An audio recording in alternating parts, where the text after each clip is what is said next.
gosse qui me donne des cadeaux. Ma baleine qui a tout parti à matin. Il y a eu la baleine de Chaillé aussi. Oui, je serais resté sans modo. J'aurais fait moi-même le modo. Que j'ai monté. C'est grâce à tout le monde que j'ai monté. Moi, super, j'ai reçu un dragon, j'ai reçu une belle affaire. Tout le monde s'est mis ensemble, un paquet de galaxies, des millions, la Musica. Yo, c'était pour elle.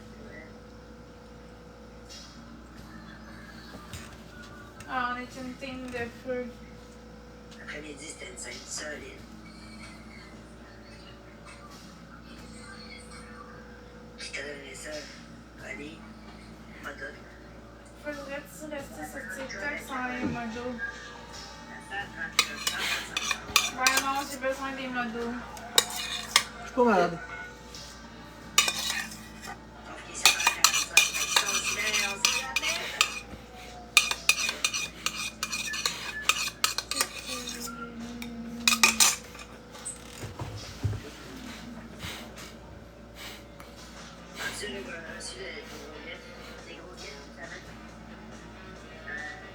T'as monté là, ouais, je suis numéro 13.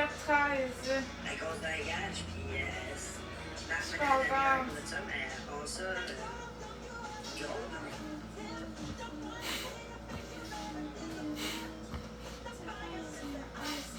Je vais coucher ma fille, par exemple, alors je T'es presque à 100 k, ouais, je suis presque à 100 k. C'est fou.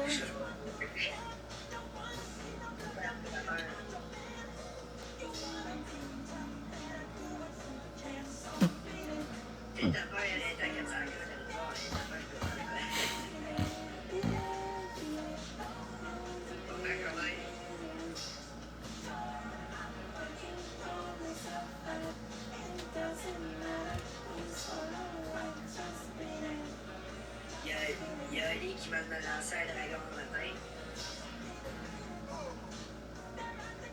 Je suis en train de manger des ailes de poulet et frites. Ah, ouais, j'ai mangé des ailes de poulet, moi aussi, c'est pour souper avec Alinos. Du Saint-Hubert avec la sauce whisky barbecue, c'était vraiment bon.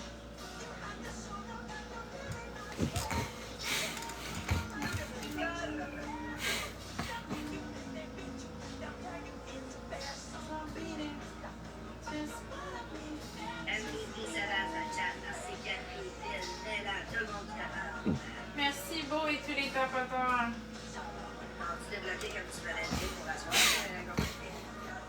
Un petit rhume, non. Ouais, Pas de je suis rhume. dans le top 20, je suis top 13. Faites quoi ce soir? Je fais du classement. Il me manque combien pour entrer dans le classement? Il me manque 4000 diamants. C'est 4 galaxies, ça. T'es capable de rentrer dans le classement. Non, non. Ils me feront pas rentrer dans le classement.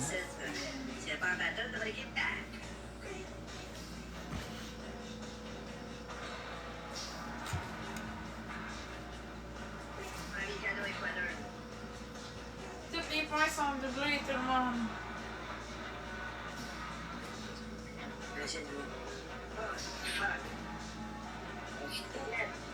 C'est Star Academy, hein, moi j'écoute pas ça.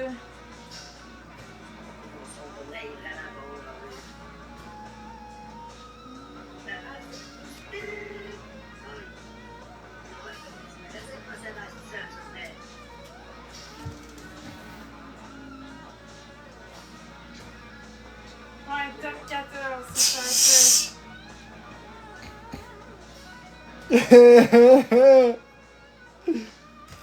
En privant de courant, la phrase « en privant de courant pour longtemps », c'est très drôle parce que ça donne aucune durée relative. Ouais, devant la caméra. Mais j'étais encore gênée. Mais c'est moins pire, là. Disons, mais je commence à prendre de plus en plus d'assurance. Écoutez un extrait. Puis je suis meilleure que j'étais au Par début. mégarde, la lampe qui se trouvait sur le bord du bain, et elle était branchée au mur et allumée en plus. Elle est tombée directement dans le bain, ce qui a fait mourir le cochon instantanément et a causé un court-circuit qui a fait exploser les fusibles de la maison, les privant de courant pour longtemps. En entendant ce bruit, la maman était montée à l'étage pour voir ce qui s'y passait, et elle Merci bien. y a donc vu le tragique spectacle. Elle était heureuse, car elle n'aimait pas ce maudit animal. Il était encore tout chaud de l'électrocution. C'est juste un petit bout de l'histoire. Voulez-vous que je vous lise le premier chapitre de mon deuxième livre? Ah, ok, je vous lis le premier chapitre de mon deuxième livre. Comment ça, vous avez tiré pas mal? Avant Première mondiale. Je vous lis juste le premier chapitre.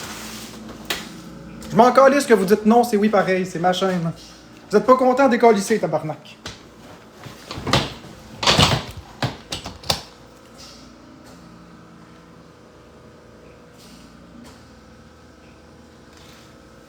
Vous pourrez me donner des cadeaux si vous appréciez l'histoire. Ça m'a pris beaucoup de temps à écrire tout ça.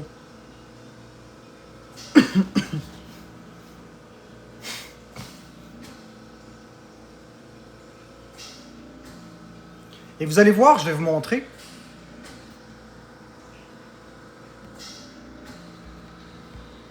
Regardez bien la date d'écriture. Voyez? Vous avez vu, ça fait longtemps que j'ai écrit ça. Là. Il n'est pas fini le livre. Je ne l'ai pas fini. Je serais capable de le terminer, mais ça me prendrait du temps. Il y a encore beaucoup de choses à écrire dans ce livre.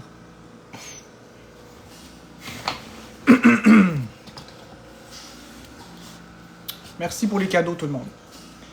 Il était une fois un père de famille très attentionné, mais malchanceux.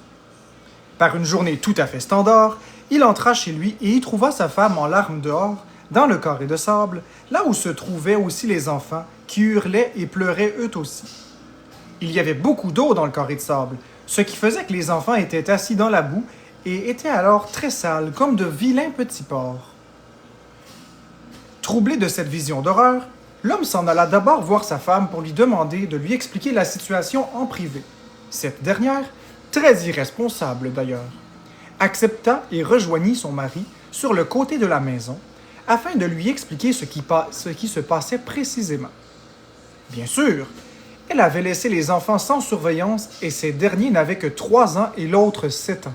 Vous avez remarqué la façon que j'écris ça? Ces derniers n'avaient que 3 ans et l'autre 7 ans. C'est voulu, c'est pas une erreur. C'est vraiment voulu, vous allez remarquer. Même si on reprend, je vais le reprendre du début. Écoutez bien la formulation des phrases. C'est vraiment voulu pour être absurde. Écoutez ça. Il était une fois un père de famille très attentionné mais malchanceux. Par une journée tout à fait standard. Qui écrit ça? Par une journée tout à fait standard. Vous allez remarquer beaucoup de choses comme ça. Par une journée tout à fait standard, il rentra chez lui et y trouva sa femme en larmes dehors, dans le carré de sable, là où se trouvaient aussi ses enfants, qui hurlaient et pleuraient eux aussi. Il y avait beaucoup d'eau dans le carré de sable, ce qui faisait que les enfants étaient assis dans la boue et étaient alors très sales comme de vilains petits porcs. Troublé de cette vision d'horreur, l'homme s'en alla d'abord voir sa femme pour lui demander de lui expliquer la situation en privé. Cette dernière, très irresponsable d'ailleurs, accepta et rejoignit son mari sur le côté de la maison afin de lui expliquer ce qui se passait précisément.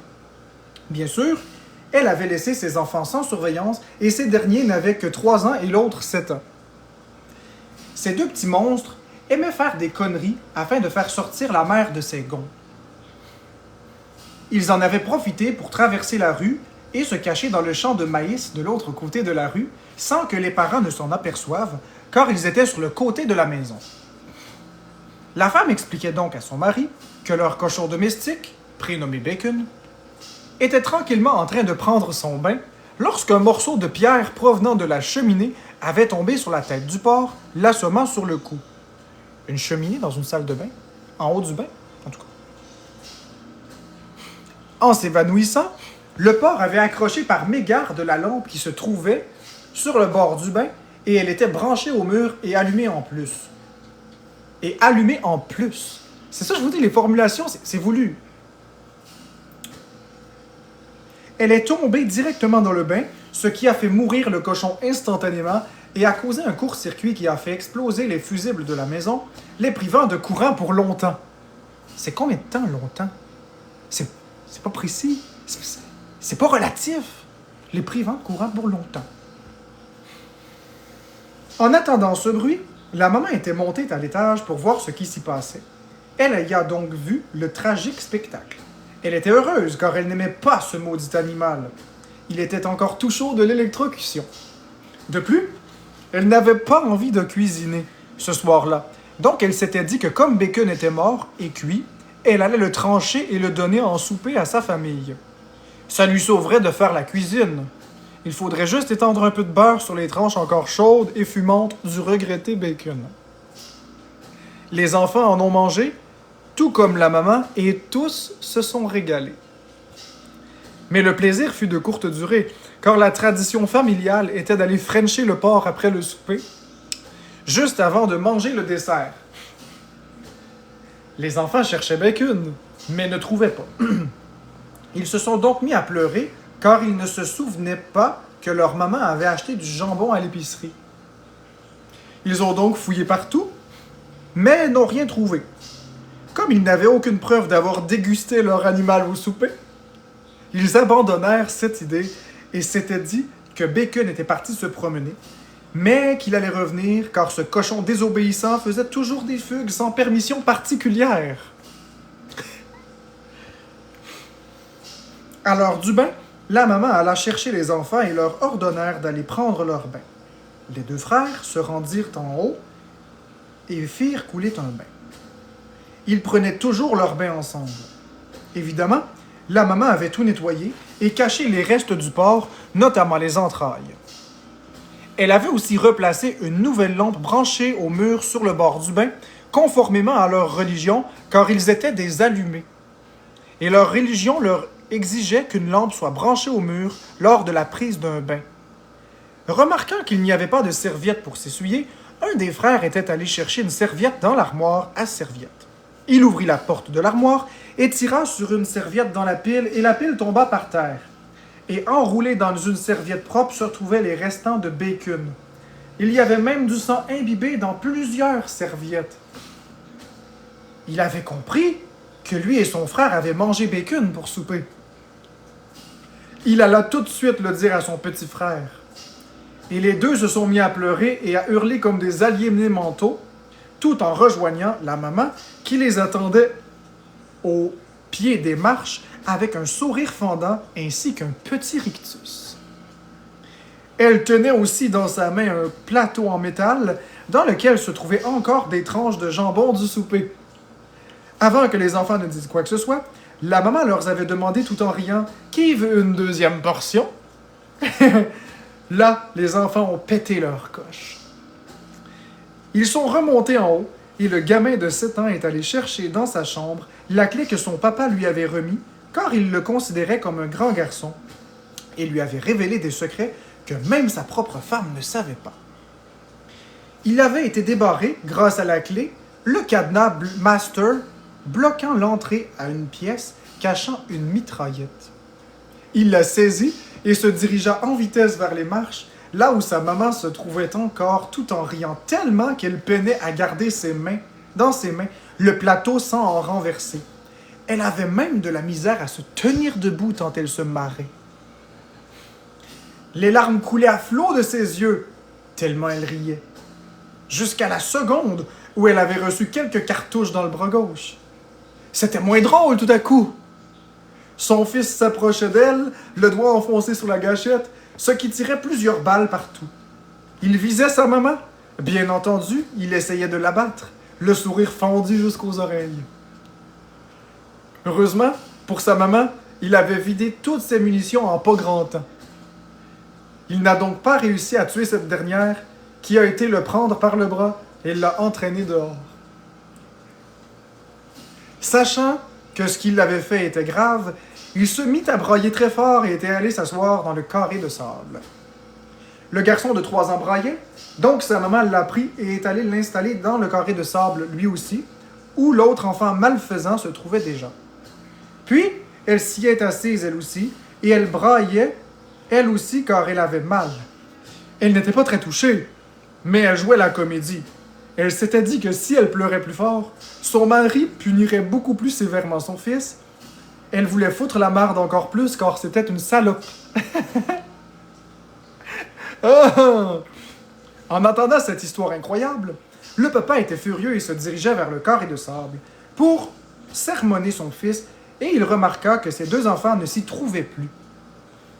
Il n'a pas eu quelques secondes qui se sont écoulées qu'il avait entendu le voisin crier fort, puis le tracteur fonça dans sa maison, la détruisant sur le coup.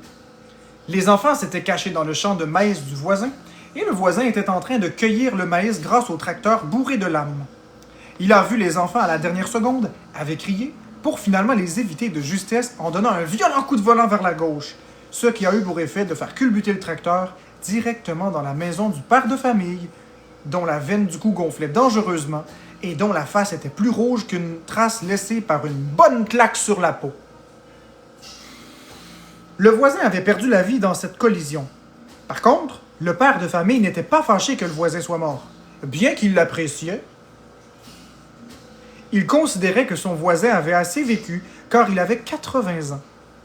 Il n'a même pas eu le cœur d'aller voir si le voisin souffrait ou était mort. Il a même blagué et est allé jusqu'à une odieuse blague en disant que s'il était vivant, il n'appellerait pas une ambulance, mais l'abattrait d'une bonne balle dans la tête. Sans aucune pitié, ni aucune gêne, il se rendit dans la maison du vieil homme célibataire afin d'y emprunter le téléphone et d'expliquer aux assurances ce qui venait d'arriver à sa maison, que le voisin l'avait détruite en fonçant dedans avec le tracteur. Les assurances lui avaient suggéré d'aller dans un hôtel de luxe aux frais des assurances, le temps que sa maison soit rebâtie. Il s'agissait d'un très bel hôtel très fréquenté et très agréable. Ce soir-là était particulièrement achalandé. Le père de famille avait amené sa petite gang à l'hôtel pour y dormir une nuit. Il avait aussi décidé qu'il déciderait des conséquences le lendemain. Mais une chose était certaine, les enfants ne mangeraient pas leur griot au chocolat au minimum pour les punir et leur donner une leçon. Le papa ne savait pas que l'hôtel dans lequel il se rendait offrait un service de valet pour garer les voitures et les mettre en lieu sûr. Ce fut pour lui une surprise de taille. Mais surtout soulageante lorsqu'il croisa la petite cabine bloquant l'entrée par une barre de métal dont un sympathique et souriant valet en sortit. Ce dernier expliqua à la famille qu'il s'occupait de stationner lui-même les voitures et ce gratuitement pour que les clients aient encore plus de confort et se sentent encore plus choyés. Le père de famille donna, avec une immense joie, ses clés au valet et se dirigea dans l'hôtel afin d'aller se coucher après une épuisante journée remplie d'épreuves désagréables, mais surtout épuisantes. Le valet alla donc stationner sa voiture et retourna dans sa cabine afin d'y ranger les clés dans le tiroir correspondant. Pendant ce temps, les membres de la famille attendaient à la réception que la réceptionniste leur donne la carte magnétique leur permettant d'ouvrir la porte de leur chambre. Une fois ceci fait, la famille partit se coucher. Au milieu de la nuit, le père de famille se réveilla car il avait soif. Pour une étrange raison, il n'y avait pas de robinet dans les chambres. Il devait donc descendre à la cafétéria afin d'y boire la drôle d'eau qui s'y trouvait. En descendant, il vit par la fenêtre que les gicleurs d'eau pour arroser la pelouse étaient en marche, en mode arrosage. Mais il n'y fit pas de cas. Ce sont plutôt les sons qu'il avait entendus qui le poussaient à aller sortir dehors en pleine nuit. Ce qu'il avait vu l'avait figé sur place. Il voyait la réceptionniste couchée dans le gazon toute nue, en position d'étoile, et sur elle se trouvait un homme, le propriétaire de l'hôtel, qui était méchant. Ils avaient une relation sexuelle et le propriétaire disait que les gicleurs qui l'arrosaient lui faisaient du bien et que ça le rafraîchissait. La réceptionniste, qui se faisait fourrer, lui disait qu'avant de poser ses gicleurs, il était chaud comme un moteur de voiture, mais que depuis l'installation de ce nouveau dispositif qui l'arrosait, tout était parfait. En gros, sa peau devenait brûlante. Fait que les gicleurs qui normalement arrosent le gazon, quand l'eau va sur la peau, ça fait tchhh. Ça refroidit la peau, en tout cas. La peau bien rouge tellement qu'il y a chaud.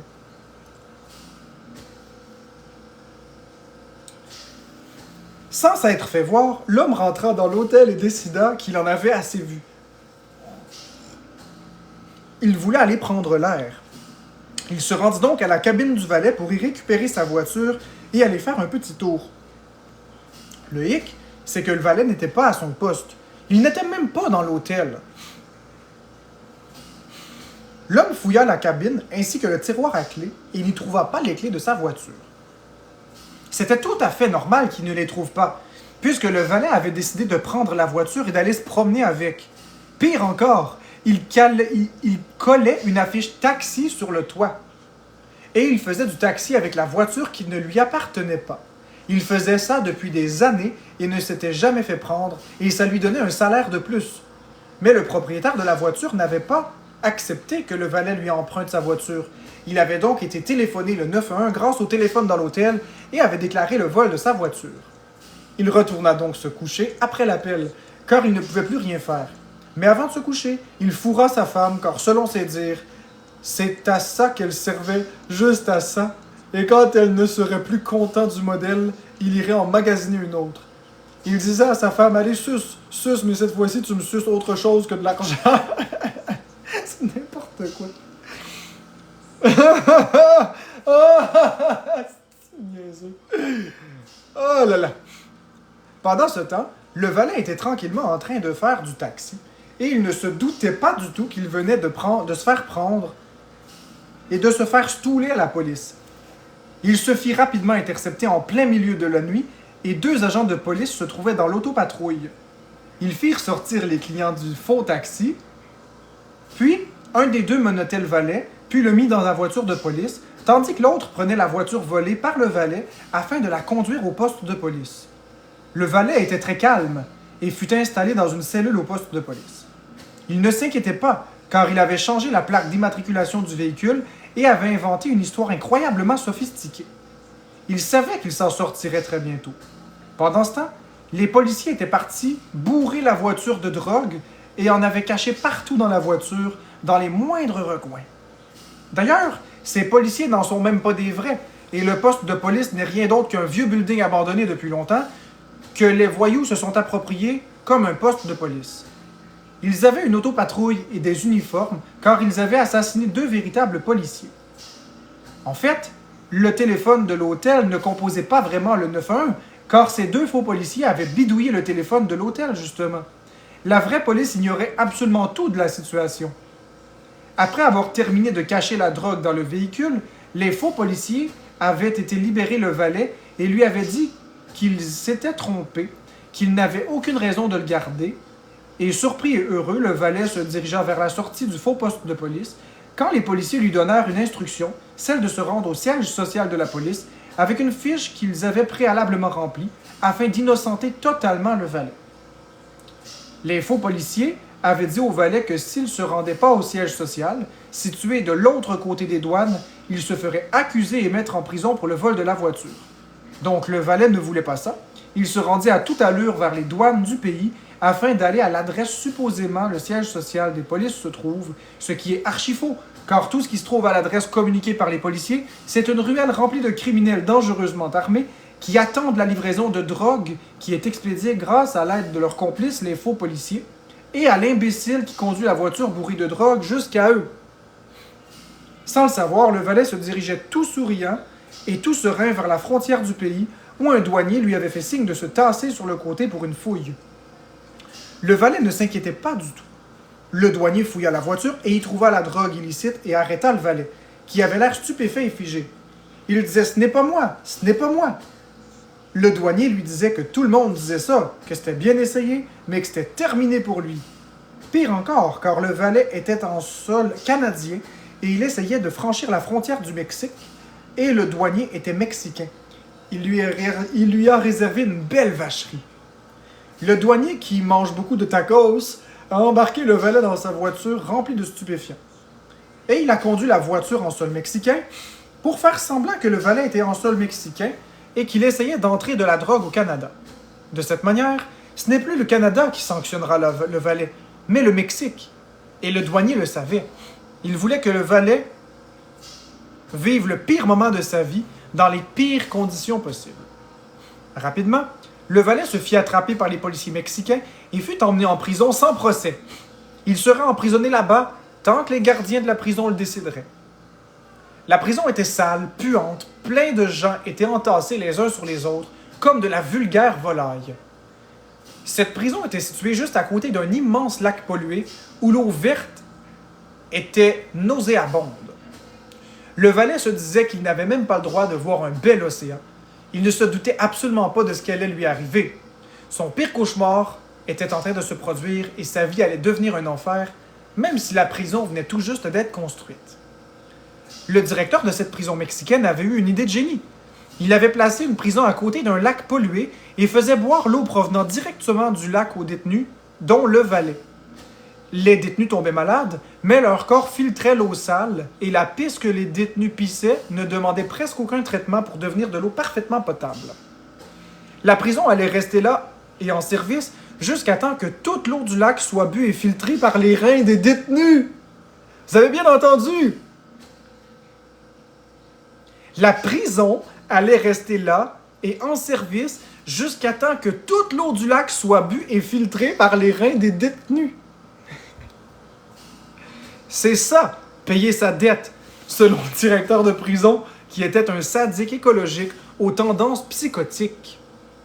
Et les cadavres des morts par empoisonnement ou maladie serviraient de nourriture aux détenus encore vivants, donc la boucle étant bouclée, à moindre coût en plus. Ce n'est pas les détenus qui manquent au Mexique. Pendant que le valet purgeait sa peine pour le Mexique, en se faisant imposer de boire de l'eau puante et à manger des restes humains hautement contaminés et instables, le douanier mexicain avait vidé la drogue de la voiture et l'avait cachée dans son poste de contrôle afin de la revendre lui-même et d'en tirer de bons profits. Il avait toutefois appelé la police, la vraie cette fois-ci, qui était venue chercher la voiture et l'avait ramenée à son propriétaire qui se trouvait à l'hôtel, puisqu'il avait appelé la police d'un dépanneur parce qu'il trouvait que l'enquête sur le vol de la voiture n'avançait pas assez vite. C'est là que les policiers avaient remarqué que jamais personne n'avait fait de plainte auprès de la police pour cette voiture pourtant volée. Ils ont donc vérifié le téléphone de l'hôtel et y ont immédiatement trouvé le problème. Ça composait un numéro prédéfini, jamais le 911. Les policiers sont donc rapidement repartis après avoir redonné la voiture au mari et avoir arraché le téléphone de l'hôtel. Le mari avait eu le temps de réfléchir à la conséquence de ce qui était arrivé à cause de la situation malencontreuse liée au décès tragique de Bacon. Il avait décidé qu'il en prendrait sous son aile son fils de 7 ans malcommode et qu'il allait laisser à sa femme celui de 3 ans. Il lui laisse la nouvelle maison qui sera bâtie par les assurances. Lui, il s'en va construire une toute neuve lui-même. Il a baisé sa femme une dernière fois, puis il l'a larguée car selon lui, elle n'était plus de son goût. Il l'avait assez culbutée, il passerait donc à la suivante. Et ça continue encore très longtemps. Ça continue encore très très longtemps.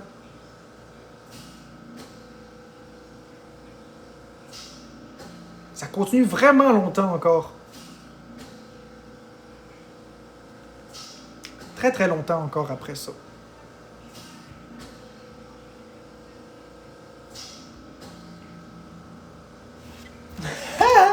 C'est très absurde cette histoire. C'est comme ça mon écriture.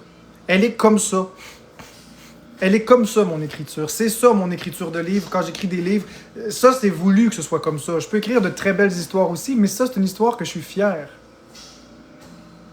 C'est tout voulu tel quel. Toutes les choses s'emboîtent les unes dans les autres. Tous ceux qui disent que c'est pas bon, bloquez-moi ça. Bloquez-moi ça.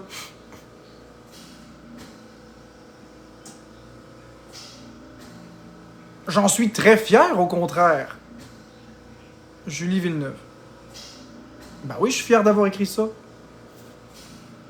Veux-tu être un peu comme Patrick Sénécal? Non. Fait que si vous avez aimé le livre, il n'est pas fini du tout, là. Il en reste encore plus de 200 chapitres à lire. Mais vous voyez le ton. Vous voyez le ton de mon livre. On s'ennuie jamais, il y a toujours un rebondissement. C'est comme un rêve fait pendant que tu fais de la fièvre. Mais Lilo, c'est voulu, l'histoire vulgaire. C'est voulu. C'est voulu.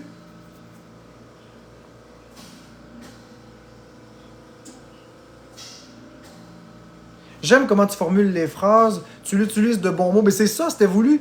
C'est voulu. C'est voulu que ce soit vulgaire et cru. C'était voulu. C'est c'est ce qui était recherché.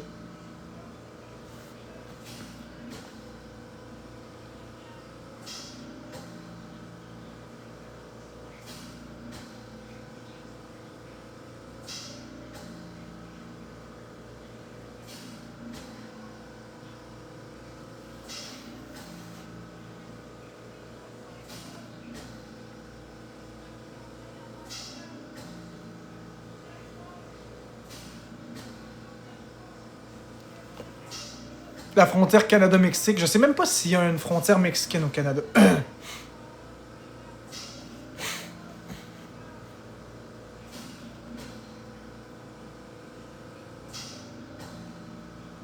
Ben oui, je souris quand je lis les parties vulgaires. C'est mon style d'humour.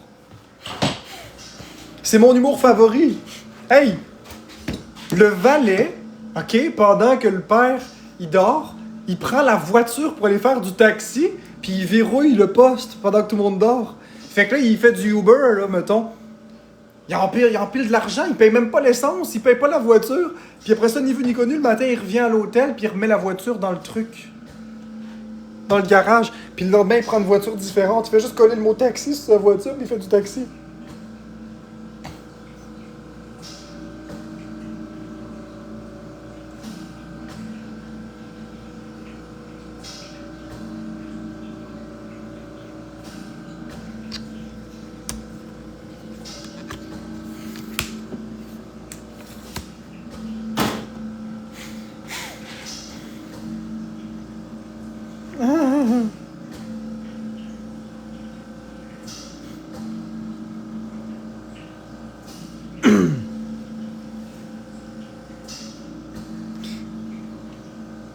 Je suis très fier de mes livres. Vous êtes jaloux. Vous êtes jaloux parce que vous n'êtes pas capable d'écrire des belles choses comme ça.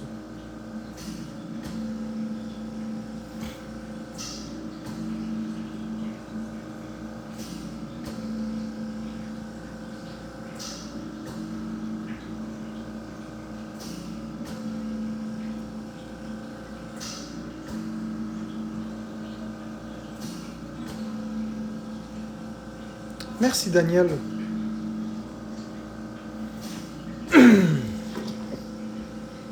Ils sont jaloux, lueur d'espoir, effectivement.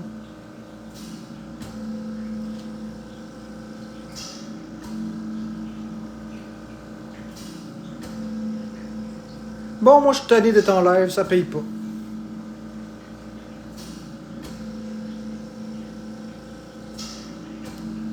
Il n'y aura pas d'autres lectures. J'ai plusieurs autres romans. Merci, Julie Villeneuve, pour les roses. Je suis tanné, là, ça paye pas, le calice, là. Tu sais, ça fait combien de temps que je t'enlève, là? Ça fait 6 heures, puis j'ai même pas 5000 points. Fait que, bonne soirée, tout le monde. Merci, Julie Villeneuve. Ça fait combien de temps que je t'enlève, là? Ça fait 6 heures, puis j'ai même pas 5000 points. Fait que, bonne soirée, tout le monde. Merci, Julie Villeneuve. Merci, Julie Villeneuve. Merci, Julie Villeneuve. Merci, Julie Villeneuve. Merci, Julie Villeneuve. Merci, Julie Villeneuve. Merci, Julie Villeneuve. Merci, Julie Villeneuve. Merci, Julie Villeneuve. Merci, Julie Villeneuve.